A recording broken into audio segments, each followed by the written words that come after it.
this hour, American and coalition forces are in the early stages of military operations to disarm Iraq, to free its people, and to defend the world from grave danger. Sådan startede George W. Bushs krigstale fra foråret 2003. Hensigterne lyder uskyldige nok, men er krigen i dag en retfærdig krig? Begrebet retfærdig krig er 6 principper udarbejdet af teologer siden det 4. århundrede. I dag er det en international aftale overført til folkeretten og Genève-konventionerne.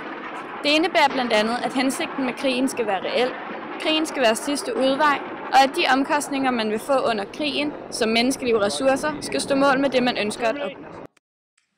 Men oplysningerne offentliggjort af Wikileaks siger, at Irakkrigen ikke er sådan en krig. Wikileaks er en hjemmeside, der fungerer på samme måde som Wikipedia. Men i modsætning til Wikipedia er Wikileaks kun forbeholdt afslørende dokumenter fra statsmagter og andre organisationer. Siden blev stiftet i 2006 af den australske journalist og internetaktivist Julian Assange.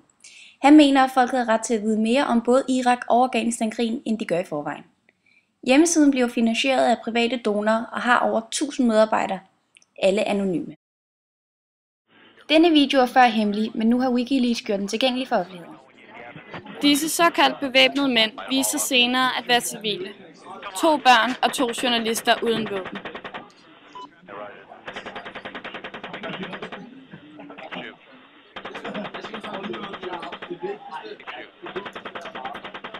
Namir var en 22-årig journalist, betragtet som en af de bedste krigsfotografer i Irak.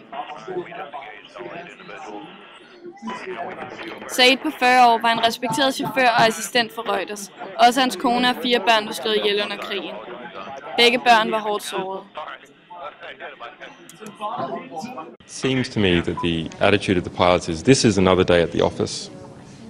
This is what we have been doing for weeks and weeks and weeks. Grundlægger for Wikileaks, Julian Assange, mener altså, at soldaternes ligegyldighed er det største problem i krigen.